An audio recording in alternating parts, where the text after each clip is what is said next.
तो आपने जो 2 साल पढ़ाई की वो 2 साल आपने इजीली इसमें पे कर दिया और आपके पास बचा भी बहुत ज्यादा है, सेव भी बहुत ज्यादा है। तो जो ROI है वो बहुत अच्छा है। अब मैं इसको IIM से कंपेयर करता हूँ। जैसे IIM ABCL का जो फीस है वो 35 to 40 है और जो उनका एवरेज पैकेज होता है वो कम होता है। तो आपको कम से कम 5 साल लग जाएंगे उसके फीस पे करने में, अगर आप एक मिडिल क्लास फैमिली से हो बट आप कैट क्लियर कर रहे हो 99% से और आपने IIM में एडमिशन ले भी लिया, तो आपको फीस पे करते करते तक 5-6 साल हो जाएंगे। और सेकेंड थिंग, IIT का अगर कम है, IIT का फीस कम है, बट पहली बात तो आप अगर एमटेक कर रहे हो, ऑप्ट कर रहे हो, तो ये तो कोई नहीं बोल सकता ना कि आपका प्लेसमेंट 100% होगा। पहली बात, एमटेक करने के बाद भी काफी बच्चों को प्लेसमेंट नहीं मिलता, आपको बाद में बीटेक के जैसे ढूंढना पड़ेगा बाहर, और वो पैकेज इतना होता ही नहीं है। और निटी का ऐसा है, लास्ट 60 ईयर से, मतलब जब से कॉलेज शुरू हुआ 100% प्लेसमेंट हुआ। इनफैक्ट हमारे बैच के समय ये हुआ था कि लास्ट में कंपनीज को बोलना पड़ जाता है कि बच्चे खत्म हो गए, आप लोग चले जाइए। ऐसा नहीं होता कि बच्चों को वेट करना पड़ता है, कंपनी वेट करती है कि बच्चे बचे या हो गए सब प्लेस। तो ये बहुत ज्यादा डिफरेंस है। तो आप इसकी चिंता बिल्कुल मत कीजिए कि फीस कितनी है। अगर आपको निटी मिल रहा है, अगर शॉर्टलिस्ट हो चुके हो, आपका एडमिशन प्रोसेस जो GDPI निकल गया है, आपको कॉल आ चुका है कि आपको एडमिशन में, बस आप फिर फीस कैसे भरना है उसका टेंशन मत लीजिए, फीस हो जाता है, बाद में आप 2 साल के बाद आराम से पे कर दीजिएगा उसमें। मतलब सर मैं सबसे पहले तो ये जानना चाहता हूँ, ऐसा है क्या निटी में जो कंपनियां इसके लिए मर रही है, ऐसा क्या सिखाया जाता है, ऐसा क्या ग्रूमिंग किया जाता है जो आपको लगता है कि इतना वैल्यूएबल, आपको मतलब सोना हीरा बना के निकाल देता है? आपको क्या लगता है आपके अंदर क्या क्या चेंजेस आए थे? आपने ग्रूमिंग जो वर्ड यूज किया है, हाँ। उसके बारे में मैं बात कर लेता हूँ थोड़ा। आपका जब एडमिशन होता है और आप जो फर्स्ट टाइम हॉस्टल में जाते हैं, जैसे हमारा कॉलेज शुरू हुआ था 9 जुलाई को और हम लोग को सबको बुला लिया था 6 जुलाई को। तो 6 जुलाई से जब सीनियर से मिलते हैं आप, तो सीनियर फर्स्ट डे से ही आपको ग्रूम करना शुरू कर देते हैं। क्यों?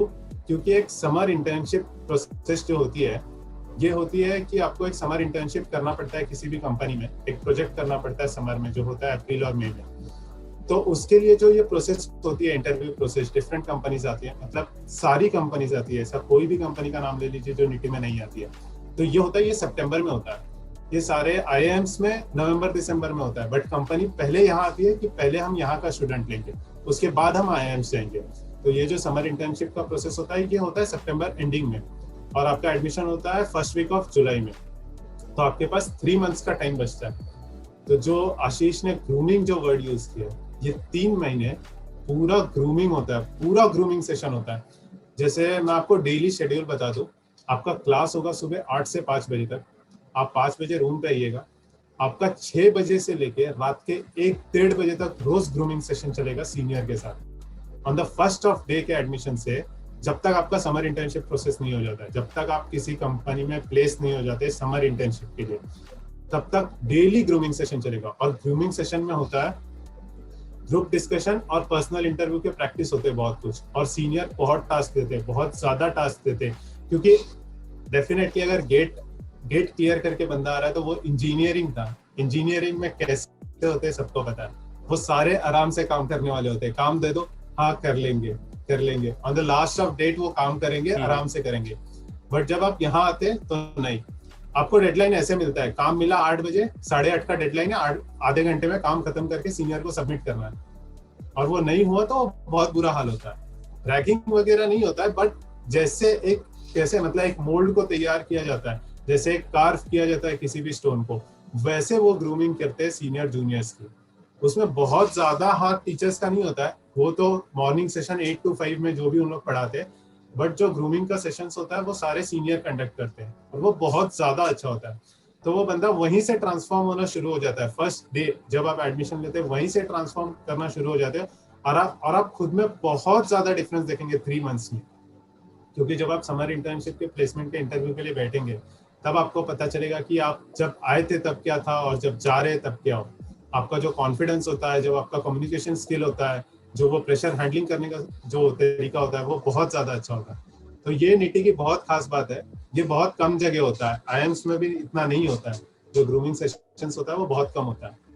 और हम लोग क्या तो काफी टफ हो जाता है, जैसे कैट से भी काफी स्टूडेंट आए हुए होते हैं, तो जो कैट से आते हैं वो आईआईएम्स के इंटरव्यू के लिए भी ट्राई करते हैं, तो उनका जो ग्रुप डिस्कशन होता है वो 1 साल से ग्रुप डिस्कशन के लिए अलग से क्लास लगाते हैं, तो उन लोग बहुत ज्यादा जो उनका लेवल होता है अच्छा होता है। तो हमारे सीनियर्स हम पे बहुत ज्यादा मेहनत करते हैं कि जो गेट स्टूडेंट हो उनका भी ग्रुप डिस्कशन में बहुत ज्यादा अच्छा हो। तो हम लोग मतलब लिटरली रात के 2-2 बजे तक, जो स्टार्टिंग के 3 महीने तो आप समझ लीजिए कि आप 4-5 घंटे के ऊपर तो आप नहीं सो पाएंगे, वो स्टार्टिंग के 3 महीने मेहनत बहुत ज्यादा है आपको, लेकिन बाद में तो फिर मतलब वाह, मतलब पूरा ही मजा आ जाता है। एक बार आप समर इंटर्नशिप प्लेसमेंट क्लियर कर लीजिए, फिर उसके बाद ऐसा प्रोसेस होता है, आप जब समर इंटर्नशिप के लिए जाएंगे अप्रैल में तो आप 2 महीने का प्रोजेक्ट करते हैं किसी भी कंपनी में, जिस कंपनी में आप प्लेस हुए उसमें बहुत अच्छी अच्छी कंपनीज है, ITC है, HUL है, अमेजॉन है, फ्लिपकार्ट है, गूगल है, सारी अच्छी अच्छी कंपनीज है। तो वहां से जब आप 2 महीने का प्रोजेक्ट करके निकलते हैं, जो आप आउटकम देते हैं, जो डिलीवरेबल्स वहां पे देते हैं, तो उसमें भी एक और बहुत अच्छी चीज होती है, प्री प्लेसमेंट ऑफर एक चीज होता है।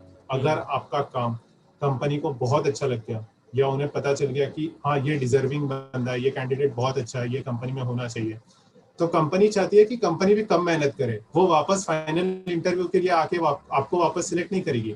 आपका जो इंटर्नशिप का प्रोसेस जो था, आपका जो इंटर्नशिप का प्रोजेक्ट था 2 महीना, अगर आप बहुत अच्छा करते हैं तो वहीं पे आपको प्लेसमेंट ऑफर मिल जाता है। उससे हम लोग कहते हैं प्री प्लेसमेंट ऑफर, कि प्लेसमेंट से पहले आपको ऑफर मिल चुका है। और निटी में 40% स्टूडेंट प्लेसमेंट से पहले प्लेस हो चुके होते हैं, तो प्री प्लेसमेंट ऑफर जो है वो 40% स्टूडेंट्स तभी निकाल लेते हैं अपना। तो आप बस 3 महीना अपने एडमिशन, 3 महीना आपको हुआ एडमिशन होकर निटी में और आपका प्लेसमेंट हो चुका। आप समझिए, आप जो अप्रैल में जो प्रोजेक्ट करेंगे वहाँ आपका प्लेसमेंट हो चुका। अब आपको 1 साल करना है, 1 साल मजे लेना है आपको। अगर आप कहीं भी यूट्यूब वीडियोस भी देखेंगे तो सब यही बोलेंगे कि निटी की लाइफ बहुत ज्यादा चिल है।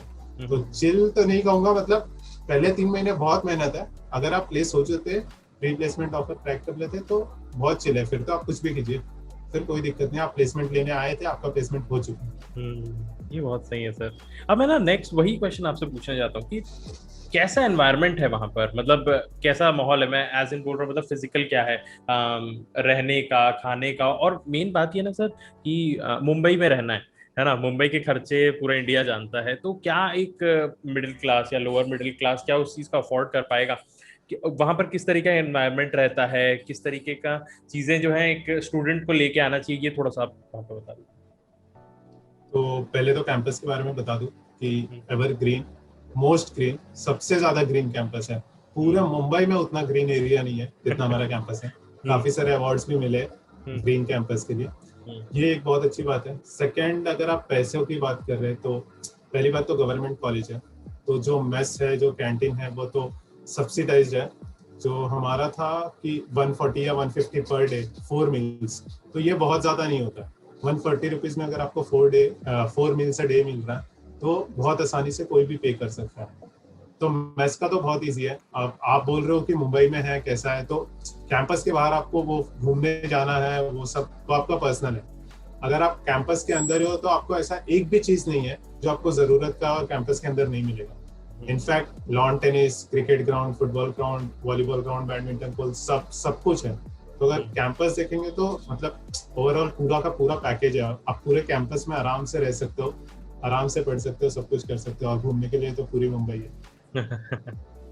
वही है, प्लेसमेंट लग जाए, मतलब स्टूडेंट्स को बस ये बताना है प्लेसमेंट लगता तक थोड़ा सा रुक जाइए, है ना, जैसे ही लग जाए फिर उसके बाद आप अपने पैसे बताइए, बचाइए, करिए। अच्छा सर, एक और इम्पोर्टेंट बात अभी मेरे ध्यान में है कि हम लोग IIT जाएंगे तो स्टाइपेंड वगैरह मिलता है क्या? यहाँ पर भी कुछ स्टाइपेंड मिलता है क्या निटी में? बिल्कुल बिल्कुल, स्टाइपेंड बिल्कुल इक्वल मिलता है। जो IITs में मिलता है उतना ही स्टाइपेंड आपको गेट में भी मिलेगा। तो हम लोग को भी स्टाइपेंड मिलता था, बहुत आराम से जिंदगी कट जाती है। महीने का 12,400 मिलता है गेट को स्टाइपेंड, और एक बंदे के लिए इतना बहुत है। ये एक जानना स्टूडेंट के लिए बड़ा वो रहता है कि ना कहाँ से पता करें ये वाला काम की क्या किया जाए, क्या स्टाइपेंड मिलेगा कि नहीं। तो ये तो बढ़िया ही है, मतलब आप एक बार पहले जाओ। अच्छा, अगर आपका लो है तो आप लोन ले लीजिए, बाकी फिर आपके ये जो पैसे मिल रहे हैं आप अपने अदर एक्सपेंसेस में दे सकते हैं, और फाइनली जब आप वहां से पास आउट हो जाएंगे तो आप अपना लोन खुद से भी क्लियर कर सकते हैं। मतलब it is purely upon you कि आप कितना मेहनत करते हैं। थोड़ा सा मेहनत करना है यार, मार्क्स आ जाएंगे, आप एक अच्छी जगह चले जाएंगे। और आपके और आपके पूरे परिवार का लाइफ पूरा चेंज हो सकता है कि नहीं? ये मैं सर्टेनली कह सकता हूँ इस बारे में। सर अगर एक एग्जांपल ले कि एक मिडिल क्लास फैमिली का बंदा है और वो अब तक इतना नहीं पढ़ता था, बट अब वो मेहनत कर रहा है, उसने गेट भी क्लियर कर लिया, थोड़ा मेहनत करके नीति में भी एंट्री ले ली, थोड़ा और मेहनत करके अच्छा पैकेज ले लिया अगर उसने, तो उसकी लाइफ सेट है। अगर उसके घर में आप कहोगे कि बंदा 20 लाख पैकेज लेगा, तो काफी के घरों में होता है कि आप हमने तो सुना नहीं था ऐसा भी होता है, क्योंकि एक बंदा जो 25 या 26 एज का है, फ्रेशर है, आज तक कोई एक्सपीरियंस नहीं है और इंजीनियरिंग पास आउट हो गया है, क्योंकि आजकल ऐसा हो गया है कि इंजीनियरिंग को पैकेज 3.5 या 4 इसके ऊपर नहीं मिलता है जब आप फ्रेशर्स होंगे, तो ये बहुत बड़ा डिफरेंस होता है। ये तो आपने एकदम सही कहा सर कि सही में लोगों के लिए इतना ही कमाना, क्योंकि अब मैं कहीं पढ़ रहा था सर कि 12 लाख से ऊपर कमाने वाले इंडिया में करीब 95% से नीचे हैं, मतलब 12 लाख भी नहीं कमा पाते हैं। तो मतलब आप उस 5% में आते हैं जो लोग इतना कमा पाते, तो इसके तो बात ही अलग है। सर एक और बात जो आप ना बार बार हम लोगों के सामने निकाल रहे थे, ये सप्लाई चेन मैनेजमेंट क्या होता है, मतलब क्यों इसमें जाना चाहिए और इसमें होता क्या है? क्या हमारे एस्पिरेंट्स को थोड़ा सा पता रहना चाहिए कि वो करने क्या वाले हैं यहाँ पर पहुंचने के बाद? बिल्कुल बिल्कुल, सप्लाई चेन तो अभी बहुत ज्यादा हॉट टॉपिक हो चुका था जब से कोविड आया, तो सारे न्यूज चैनल में भी सप्लाई चेन थे। तो पहले तो मैं ये एक चीज बता दूं कि ये जो डिस्ट्रीब्यूशन जो हो रहा है ना, कोविड वैक्सीन का जो डिस्ट्रीब्यूशन हो रहा है, वो जो डिस्ट्रीब्यूशन हो रहा है वो हम लोग का पूरा कॉलेज करा रहा है। तो ये भी बहुत बड़ी बात है कि, तो ये सप्लाई चेन का एक छोटा सा टॉपिक है डिस्ट्रीब्यूशन, कि डिस्ट्रीब्यूशन छोटे से छोटे गांव तक भी सही टाइम पे वो मेडिसिन पहुंचना चाहिए। ये कैसे कीजिएगा? अगर किसी भी आम आदमी को आप दे देंगे कि जाओ ये मेडिसिन दे दो, तो वो तो नहीं पहुंचा पाएगा ना छोटे से छोटे गांव तक उसी टाइम पे, जो बड़े से बड़े सिटी में भी उसी टाइम तक पहुंच रहा है। तो ये बहुत बड़ा टॉपिक होता है। तो ऐसे ही जैसे आप सप्लाई चेन मैनेजमेंट बता रहे कि होता क्या है एग्जैक्टली, तो सप्लाई चेन में एक बहुत बड़ा ये आता है कि पहले सप्लायर होता है, फिर मतलब एक, अगर आसान भाषा में मैं आपको कुछ बता दूं तो समझिए जैसे आपने अमेज़न से कुछ भी चीज ऑर्डर कर ली, अब इसके बाद होगा क्या? तो फर्स्ट स्टेप होगा कि आपने ऑर्डर कर ली, वो ऑर्डर वहाँ पे जो भी सिस्टम में बताएगा कि आपने ऑर्डर कर ली, फिर वहाँ पे जो पिकर होगा वो उठाएगा सामान, तो ये सेकंड स्टेप हो गया कि आपको ये सामान चाहिए। थर्ड स्टेप वो सामान को यहाँ पहुँचाना है, फिर फोर्थ स्टेप वो सामान आपके घर तक पहुँचने तक, फिर वो जो डिलीवरी बॉय होगा वो लेके आपको डिलीवर करवाएगा। तो ये जो पूरा प्रोसेस है इसको सप्लाई चेन बोलते हैं।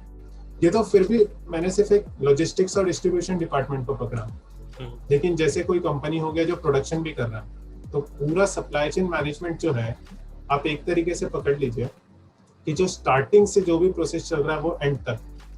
अगर एक चेयर मैन्युफैक्चरिंग करनी है, ठीक है, तो पहले क्या करेगा वो बंदा? रॉ मटेरियल ढूंढेगा कि वो वुड कहाँ से लाए, फिर वो वुड को प्रोडक्शन में डालेगा, इस पे कौन से डिफरेंट टाइप ऑफ प्रोसेस करना है, कौन से शेप में कट करना है, क्या करना है, फिर उसको फिट कैसे करना है। फिर ये तो मेकिंग हो गई, तो पहले रॉ मटेरियल हो गया, फिर प्रोडक्शन हो गया, फिर मैन्युफैक्चरिंग हो गया उसका। अब वो चेयर को किसके यहाँ पहुंचाना है या कौन से शॉप में पहुंचाना है, तो वो फिर डिस्ट्रीब्यूशन में आ गया। फिर वो फाइनल कस्टमर तक डिलीवरी कैसे देनी है, तो ये डिलीवरी में आ गया। तो ये जो पूरे चेन को बोलते हैं, इसे कहते हैं सप्लाई चेन मैनेजमेंट। और सेकेंड इंपॉर्टेंट थिंग की प्लेसमेंट इतनी ज्यादा क्यों होती है और इतनी अच्छी क्यों होती है।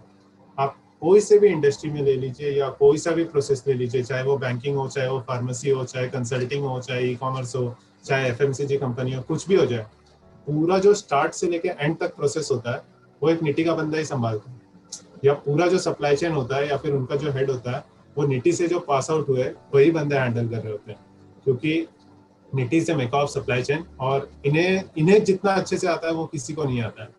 तो ये बहुत ज्यादा इंपॉर्टेंट चीज है। और आप वही एग्जांपल ले लीजिए, आपको चेयर बनाना है, सबसे मिनिमम कॉस्ट में बनाना है, सबसे मिनिमम टाइम में बनाना है और सबसे परफेक्ट जगह डिलीवरी देनी है, तभी आपका बिजनेस सबसे प्रॉफिट होगा। तो ये किस में आता है? ये पूरा सप्लाई चेन में आता है। और आप सब कुछ क्यों कर रहे हैं? आप सब कुछ प्रॉफिट के लिए कर रहे हैं। आपको एक खाली मार्केटिंग डिपार्टमेंट का बंदा आपको प्रॉफिट दिला देगा, लेकिन वो एडवर्टाइजमेंट करके दिलाएगा, ये सब कुछ करके नहीं दिलाएगा, वो आपको बस एडवर्टाइजमेंट का आइडिया दे देगा। तो सप्लाई चेन जो होता है वो बहुत इंपॉर्टेंट होता है एज ए बिजनेस पर्सपेक्टिव। एक अच्छा एक्सप्लेनेशन आप हम लोगों को दे दिए सर कि इम्पोर्टेंस क्या है, और स्टूडेंट्स को भी ये बात पता चल गई कि यार वो एक्चुअल में जाके करेंगे क्या, मतलब यहाँ से जॉब करने के बाद आपको करने को क्या मिलेगा। क्योंकि हम लोगों को अगर बचपन से कुछ चीजों के बारे में पता चला तो वो क्या रहता है, यही सब आप मार्केटिंग में रहेंगे, आप सेल्स में रहेंगे, आप यही सब करेंगे। जब ये बात आती है कि सप्लाई चेन मैनेजमेंट क्या है, तो उसके बारे में आपने एक बहुत अच्छा एक आइडिया दे दिया कि स्टूडेंट अपना पढ़ाई करने के बाद वो पहुंचेगा कहाँ, क्या करने क्या वाला है। लेकिन सर एक और चीज, मैं अभी अभी पॉइंट मैटर वो किया, ड्रॉप मैटर करता है क्या सर निटी में एडमिशन के लिए? जैसे अगर मेरा एक बार नहीं हो पाया गेट की तैयारी के समय में, या 12th के टाइम पे, या गैप अगर रहे, तो कितना मैटर करता है, कैसे जस्टिफाई किया जाए? गैप बिल्कुल मैटर करता है, गैप मैटर करता है क्योंकि वो रिफ्लेक्ट होगा आपके जो भी सीवी में, या उन्हें दिखेगा कि आप अगर 2016 में अगर आप इंजीनियरिंग पास आउट थे और आप अगर 2018 में एडमिशन ले रहे निटी में, तो आप 2 साल कर क्या रहे थे। तो ये इंपॉर्टेंट नहीं होता है कि आप अपना टाइम वेस्ट कर रहे थे या गेट प्रिपरेशन कर रहे थे, लेकिन ये 2 साल में आप अपने फिजिक को या अपने लिए आपने क्या इंप्रूवमेंट किया। अगर आप ये किसी भी बंदे को अगर ये सही से डिलीवर कर सकते हैं ना, तो आपको मना नहीं करेगा वो बंदा। आप किसी को भी अगर अपने बारे में सही से डिलीवर कीजिएगा कि ये 2 साल अगर मैंने खुद में लगाया है, कि मैंने खुद को इम्प्रोवाइज किया है, तो कोई बंदा आपको रिजेक्ट नहीं करेगा। वो बोलेगा कि डेफिनेटली ये 2 साल इसने वेस्ट नहीं किया है, ये 2 साल इसने कुछ बनने के लिए लगाया है। तो गैप मैटर नहीं करता है, मैटर ये करता है कि उस गैप में आप कर क्या रहे थे। ये बहुत सही है। और सर अगर मतलब कोई एज लिमिट रहती है क्या कि निटी में आप इतने ही साल के बाद आ सकते हैं, या इतने ही सालों तक आ सकते हैं 28 के एज में, या बाद में भी आ सकते हैं 30 के पार हो जाए तब भी? नहीं, बिल्कुल आ सकते हैं, लेकिन बहुत ज्यादा मैटर करता है। जैसे हम लोग के बैच में था एक जो सबसे जो एजेड स्टूडेंट था, वो उसका एक्सपीरियंस 6.5 years का था। तो वो प्योरली डिपेंड करता है कि आपके इंटरव्यू पे कैसा है, क्योंकि वो अगर 6.5 एक्सपीरियंस लेकर आया और हमारी एज तक 25 थी, तो वो 31 ईयर्स का बंदा था। तो एज मैटर नहीं करता है, मतलब आपको जस्टिफाई करना पड़ेगा कि आप इतने 6 साल कर क्या रहते हो। और अगर आप जॉब करके आए हैं तो आप सर्टेनली बोल सकते हैं कि मेरे पास इतना सारा एक्सपीरियंस है इस चीज का, पर मैं चाहता था कि मैं पढ़ाई करूं और बिल्कुल यहाँ पर आ सकूं। तो मैं लेकिन वैसे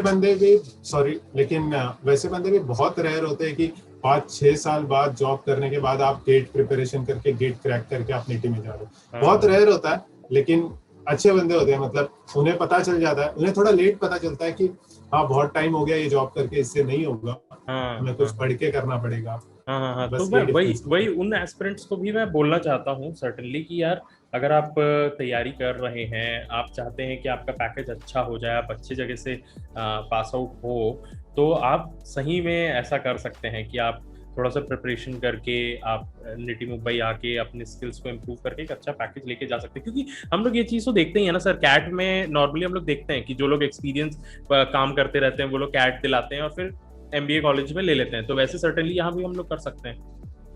बिल्कुल कर सकते हैं।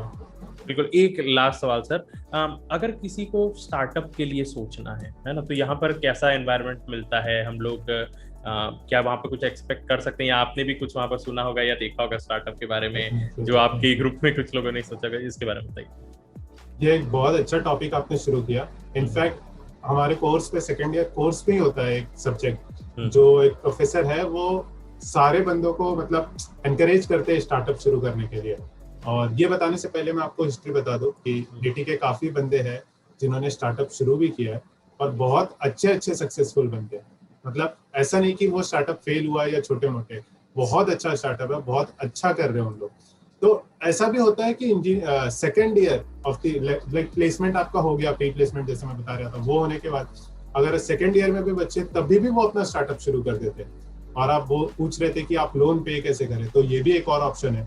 आपको जरूरी नहीं है कि मतलब कॉलेज में है तो आपको बैठना ही है, आप कर कुछ भी सकते हैं। कोई भी बंदा कहीं से भी कुछ भी कर सकता है। तो स्टार्टअप तो बच्चे सेकेंड ईयर में ही शुरू कर देते हैं। जैसे हमारे बैच में थे काफी स्टूडेंट्स है जिन्होंने सेकेंड ईयर में ही स्टार्टअप शुरू कर दिया था और वो अभी काफी ज्यादा सेटल है स्टार्टअप में ही, वो बहुत अच्छा अर्न कर रहे हैं। तो स्टार्टअप बहुत अच्छा ऑप्शन होता है और निटी में तो बहुत एनकरेज होते हैं क्योंकि जो सीनियर्स होते हैं वो भी हेल्प करते हैं, जो न्यू आइडियाज आते हैं।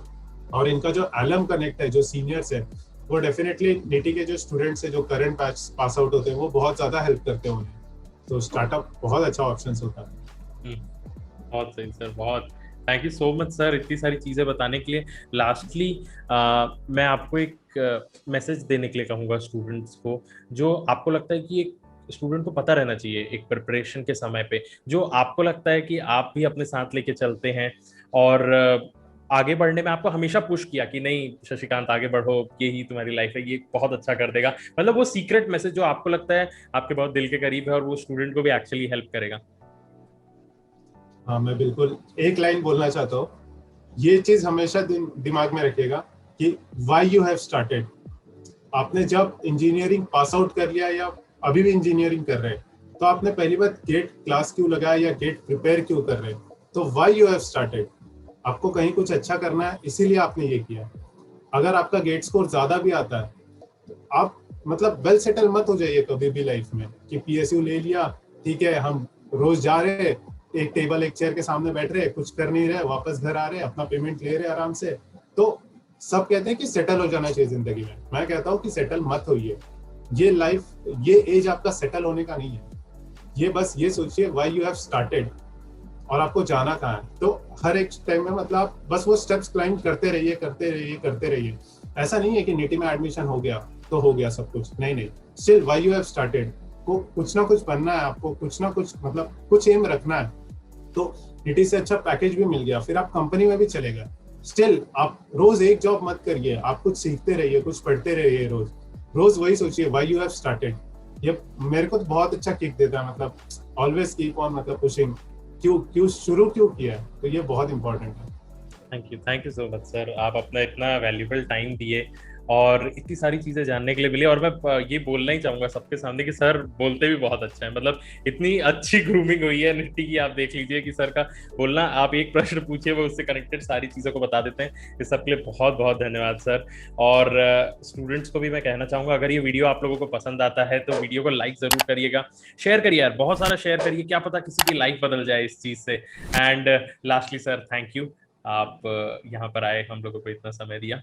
एंड बाकी स्टूडेंट्स को भी हम लोग आज का सेशन एंड करते हैं। Thank you so much, bye bye, thank you Ashish, good luck, take care. Bye.